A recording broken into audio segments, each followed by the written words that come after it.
কোন জায়গা থেকে আসলেন? ও তাহলে আর নেবেন না কিছু ঘোড়ায়? ও কই ধান কই? সামনে। ও সামনে ওঠেন। উঠবো?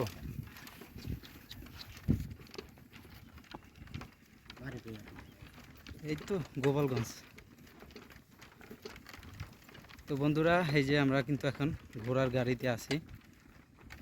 আমার প্রথমে ঘোড়ার গাড়িতে উঠলাম। তো আমাদের ওদিকে অবশ্য নাই, তো সেই জন্য ভালো লাগছে। এই মানে এই ধান কি নিজের আপনার? না, তাহলে অন্য মানুষের। ও, প্রতি ট্রিপে কয় টাকা নেন? 300, 400, তাই 500। এরকম।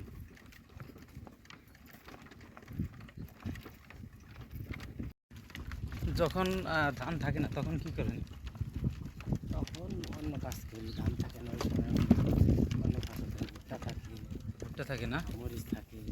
তো এই চরে তো এখন মোটামুটি আবাদ অনেক ভালো হয়, তাই না? সব কিছুর আবাদ ভালো হয়। তো ওই যে আমরা আগে শুনতাম যে বিল বিল না, চর অঞ্চলের মানুষ নাকি অনেক কষ্ট করে। বাস্তবে কি এখন আছে সেরকম কষ্ট? এখন ওরকম কষ্ট নেই, আগে ছিল। এক সময় ছিল না? আপনি কি সেই কষ্ট দেখছেন? না ভাই, আপনি দেখেন নাই? তাহলে আপনারও ছোটোর আগে ছিল সেই কষ্ট।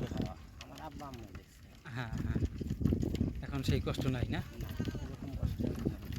যাক ভালো, আসলে কষ্ট না থাকাই ভালো। তো এখনও সামান্য কিছু কিছু জায়গায় আছে, কষ্ট আছে, প্রচুর কষ্ট করে মানুষে। হ্যাঁ,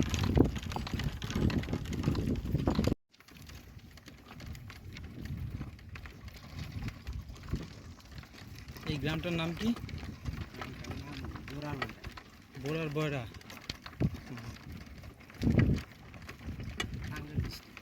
এটা টাঙ্গাইলের ভিতরে না?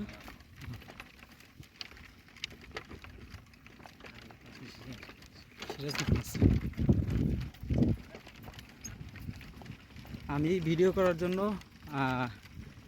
থেকে আসছি, মানে ভিডিও করার জন্য গেছিলাম, নাটোর গেছিলাম। তো নাটোর থেকে ওইখানে ভিডিও করা শেষ, সরাসরি এখানে আসছি।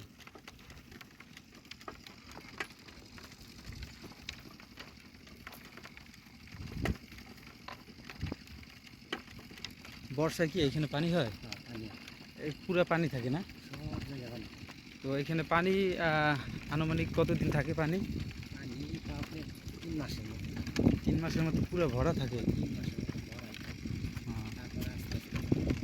তো সেই সময় কি আপনি মাছ ধরেন না নদীতে? মাছ ধরার অভ্যাস নাই আপনার?